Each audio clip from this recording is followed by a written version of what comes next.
Episode 7 दरवाजे के उस पार। नमस्कार दोस्तों, स्वागत है आपके अपने चैनल पर। आज की कहानी है शापित गुड़िया की वापसी का 7वां एपिसोड। रहस्य और डर की दुनिया में एक नया दरवाज़ा खुलने जा रहा है। वीडियो को लाइक करें, चैनल को सब्सक्राइब करें और बेल आइकन दबाएं ताकि ऐसी हर कहानी सबसे पहले आप तक पहुंचे। बारिश की गूंज हवेली के पुराने पत्थरों से टकरा कर गूंजी और हर कोना नमी और सर्द हवा से भरा हुआ था। मीरा हल्की नींद से जागी थी, उसके कानों में अब भी वही आवाज़ गूंज रही थी, मेरे दरवाजे को मत खोलो। अभी अभी रात का 1 बजा था। पेड़ों की छाया खिड़की पर अजीब आकृतियां बना रही थी। मीरा ने एक ठंडी सांस ली और तकिए के नीचे से डायरी निकाली जिसमें उसने हवेली के अजीब अनुभव लिखने शुरू किए थे। पन्नों की हल्की हल्की स्याही में डर और सवाल दोनों साफ झलकते थे। अचानक कमरे के कोने से धीमी धीमी हंसी की आवाज़ आई। मीरा ने देखा, गुड़िया ठीक उसी जगह पर थी जहां पिछली रात छोड़ दी थी, लेकिन उसकी आंखें अब पहले से कहीं ज़्यादा लाल और चमकीली थीं। मीरा की माँ पिछले कुछ दिनों से शांत और गुमसुम थी, जैसे उनके अंदर कोई बदलाव आ गया हो। सुबह के समय वो ज़्यादातर हवेली के पुराने हिस्से में चुपचाप बैठी रहती, बिना कुछ बोले। मीरा जब भी उनसे पूछती कि क्या सब ठीक है, माँ सिर्फ हल्की मुस्कान के साथ सिर हिला देती। इस रात, जब हवा एक अजीब सी सरसराहट के साथ बह रही थी, मीरा के कमरे का दरवाज़ा अपने आप खुल गया। उसने डरते डरते दरवाजे के बाहर झांका। हवेली की लंबी सीढ़ियों पर हल्की रोशनी फैली थी। मीरा ने अपने दिल को मजबूत किया और धीरे धीरे सीढ़ियों से नीचे गई। नीचे पहुंचते ही एक अजीब सी खुशबू फैल गई, जैसे पुराने गुलाब और गीली मिट्टी की। मीरा ने देखा, हवेली के तहखाने का दरवाज़ा पूरी तरह बंद था, लेकिन दरवाजे के नीचे से हल्की नीली रोशनी झांक रही थी। जैसे ही वो दरवाजे के करीब पहुंची, उसकी सांसें तेज हो गईं। आंखों में डर और दिल में सवाल लिए उसने दरवाजे का हैंडल पकड़ा। अंदर से फिर वही आवाज़ गूंजी, अगर अंदर आई तो वापस न जा पाएगी। लेकिन मीरा के मन में अब डर से ज़्यादा जिज्ञासा थी। उसने धीरे धीरे दरवाज़ा खींचा। एक भयानक ठंडी हवा का झोंका उसके चेहरे पर लगा और अंदर का अंधेरा और गहरा लगने लगा। मीरा ने डर को परे रखा और धीरे धीरे तहखाने के उस पुराने दरवाजे को खोला। अंदर अंधेरा था, लेकिन कोनों में अदृश्य सी नीली रोशनी हल्की लहरों के साथ झिलमिला रही थी। हर कदम पर फर्श पर जमी धूल उसके पैरों में चिपक रही थी और सांसों में डर के साथ साथ जिज्ञासा भी बढ़ती जा रही थी। कमरे के बीचों बीच गुड़िया चुपचाप बैठी थी, उसके चारों ओर लाल चौक से खींची आकृतियां थीं। उसका चेहरा अब भी उतना ही सख्त, लेकिन आंखों में किसी अनसुने दर्द का साया था। तभी पीछे से मीरा की माँ की आवाज़ आई, मगर वो आवाज़ बिल्कुल अजनबी थी, नर्म नहीं, बिल्कुल सपाट और ठंडी। मीरा, वहाँ मत जा। मीरा पलटी। माँ की आंखों में वही अजीब सी लाल चमक थी जो गुड़िया की आंखों में थी। मीरा की धड़कनें बढ़ गईं। उसने माँ की ओर हाथ बढ़ाया, माँ आप ठीक हैं? माँ बस एकटक उसे देखती रहीं, फिर बुदबुदाई, ये शापित दरवाज़ा है मीरा, इसे खोलने वाली औरत कभी लौटकर नहीं आई।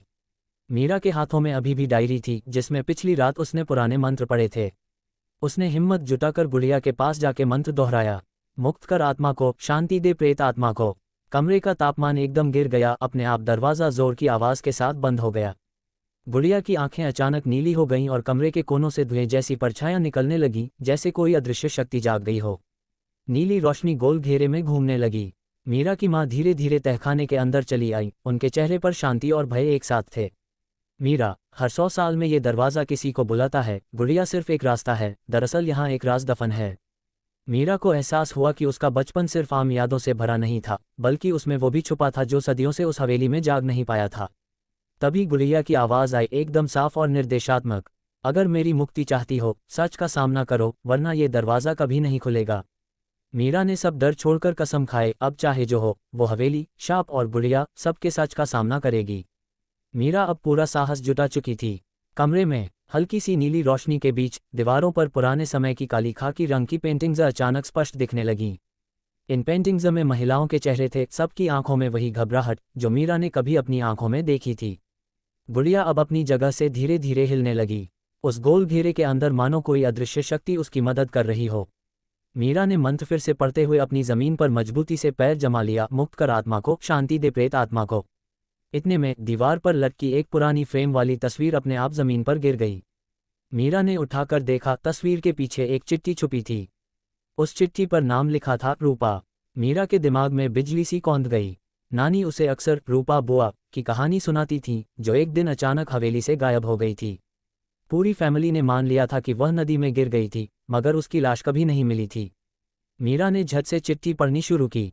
उसमें लिखा था, अगर कोई मेरी सच्चाई जानना चाहता है तो तहखाने के पुराने संदूक में छुपा वो आखिरी खिलौना ढूंढो जिसमें मेरी आत्मा बसी है। मैं इस हवेली की पहली बेटी थी, मगर किसी ने मुझे कभी आज़ाद नहीं किया। गुड़िया मेरा शरीर है, मैं उसी में कैद हूँ। मीरा अब सारी कड़ियाँ जोड़ चुकी थी, उसकी माँ की आंखें, हवेली की परछाइयाँ, गुड़िया की पीड़ा और रूपा बुआ की कहानी, सारी सच्चाई उसके सामने थी। गुड़िया की आवाज़ अब फुसफुसाहट से तेज आंधी जैसी हो गई। मुक्त करो मुझे, वरना ये हवेली किसी कभी चैन से नहीं सो सकेगा। मीरा ने चिट्ठी के अनुसार तहखाने के सबसे कोने की तरफ दौड़ लगाए। वहां एक बहुत पुराना लकड़ी का संदूक पड़ा था, जिस पर जंग और मकड़ी के जाले जमे थे। उसने हिम्मत करके संदूक खोला, भीतर खूब सारी पुरानी चीजें थीं। सबसे नीचे एक छोटी सुनहरी डिब्बी रखी थी, जिस पर लाल रंग में रूपा लिखा था। जैसे ही मीरा ने डिब्बी खोली, कमरे की सारी नीली रोशनी गायब हो गई। हवेली एक पल के लिए बिल्कुल शांत हो गई, जैसे किसी ने अचानक समय को रोक दिया हो। फिर डिब्बी में रखी एक छोटी सी चूड़ियां बजने लगीं। उसी पल गुड़िया जोर से हंसी और अचानक सुबकने भी लगी, चीख जैसी दर्द में डूबी आवाज में। मीरा समझ गई, अब सच्चाई बस एक कदम दूर है। उसने गुड़िया को पकड़ा और डिब्बी में मौजूद चूड़ियों के बीच रखा। तभी हवेली भर में हल्की सी गूंज गूंजी। शांति पा गई, अब हवेली मुक्त है। मीरा के चारों ओर सब कुछ अचानक सामान्य हो गया। माँ की आंखें भी पहले जैसी हो गईं, हवेली के कमरे अब फिर से रोशन थे। गुड़िया अब बस एक साधारण खिलौना बन गई थी, उसका शाप टूट चुका था। अगर आपको ये रोमांचक और डरावना एपिसोड पसंद आया हो तो वीडियो को लाइक, शेयर और चैनल को सब्सक्राइब जरूर करें।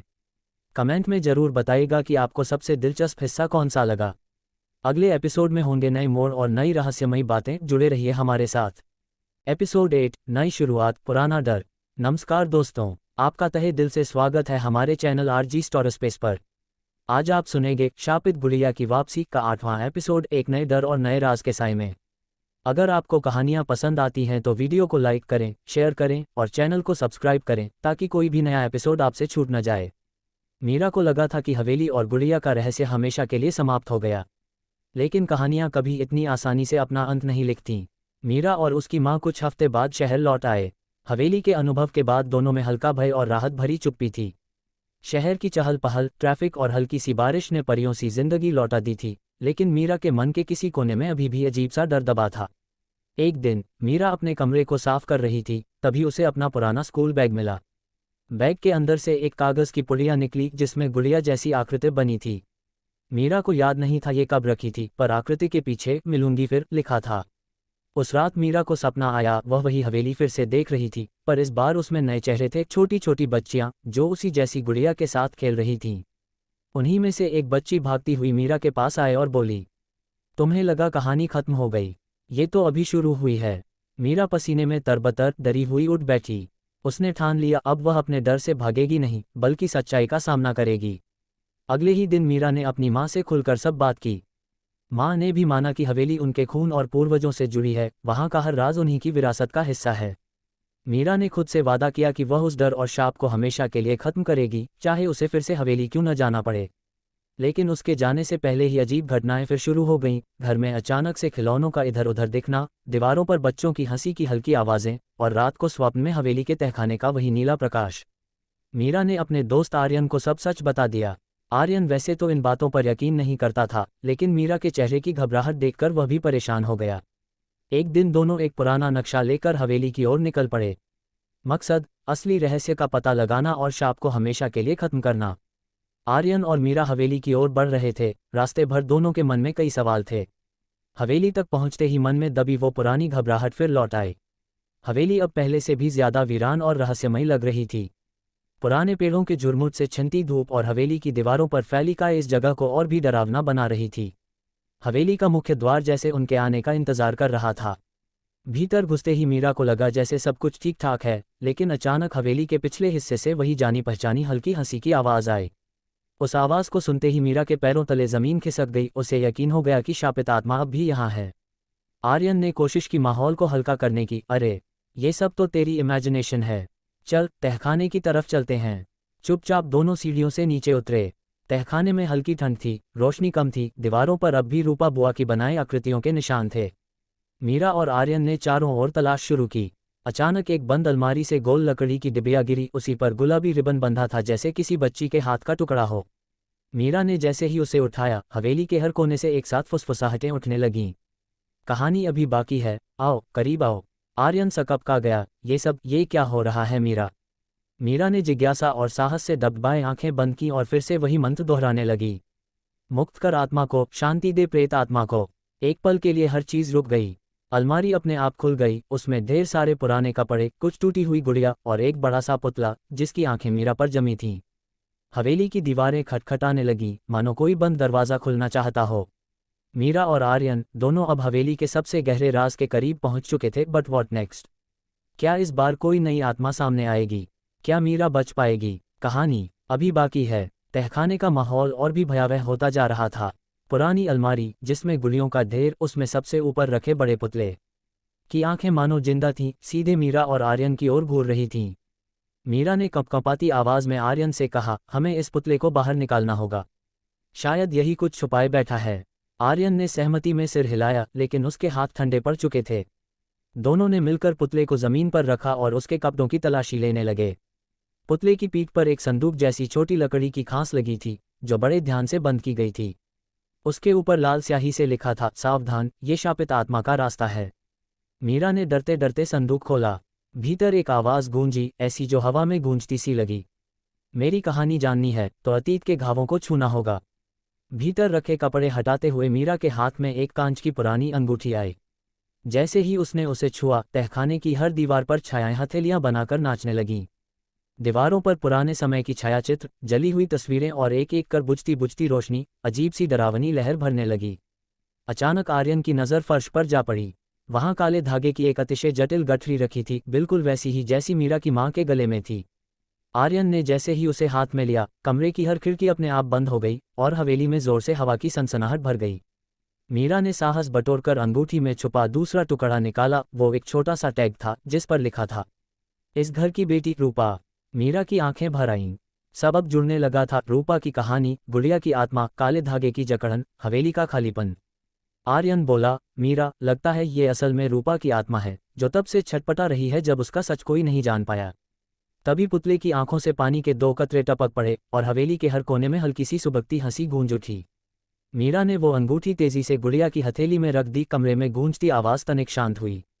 कहीं दूर से एक धीमी आवाज सुनाई दी, शांति मिली, लेकिन अभी सब खत्म नहीं हुआ। किसी और आत्मा को अब मुक्ति चाहिए। मीरा और आर्यन दोनों सहम गए। क्या ये हवेली और उसकी आत्माएं कभी मुक्त होंगी, या कहानी अब एक नए मोड़ पर पहुंच चुकी है? तहखाने की दीवारों पर अब अजीब सी लाल छाया फैलने लगी थी। मीरा और आर्यन अब भी घबराए हुए उसी गोल घेरे के पास खड़े थे जहां गुड़िया और पुतला रखा हुआ था। हवेली में जैसी डरावनी शांति छाई थी, वैसे सन्नाटा दोनों ने अपने जीवन में कभी महसूस नहीं किया था। अचानक हवेली के ऊपर वाले कमरे से जोर की धड़धड़ाहट सुनाई दी, जैसे कोई भारी वस्तु फर्श पर घसीटी जा रही हो। मीरा और आर्यन ने इशारों में तय किया कि अब पीछे हटने का वक्त नहीं है। जितना सच जान सकते हैं, जानकर ही रहेंगे। दोनों धीरे धीरे सीढ़ियां चढ़ते हुए ऊपरी मंजिल पहुंचे। वहां हर दीवार पर पुरानी फैमिली तस्वीरें टंगी मिली। उनमें से ज्यादातर के चेहरे धुंधले पड़ चुके थे। सिर्फ एक मासूम बच्ची का चेहरा हर तस्वीर में साफ दिखाई देता था, रूपा। आर्यन बोला, शायद यही हवेली का असली साया है, हर राज इसी से जुड़ा है। मीरा ने मुस्कुराकर सिर हिलाया, अब मुझे किसी भी चीज से डर नहीं लगता। जब तक सब आत्माओं को शांति नहीं मिलती, तब तक ये कहानी चलती रहेगी। तभी हवेली की छत से जंजीरों के घिसटने जैसी आवाज आने लगी। मीरा ने तुरंत ऊपर देखने की कोशिश की और देखा, छत के वीरान कोने में झूलती गुड़ियों की कतार लटक रही हैं, मानो वे सब किसी का इंतजार कर रही हों। एक गुड़िया अचानक जोर से जमीन पर गिर गई। जैसे ही मीरा ने उसे उठाया, उसके अंदर से एक और छोटी बोतल निकली जिसमें जंग लगी चाबी बंद थी। बोतल पर लिखा था, आखिरी दरवाज़ा। बिना कुछ कहे दोनों फिर तहखाने में लौटे और दीवार में छिपे आखिरी बंद कमरे के पास पहुंचे।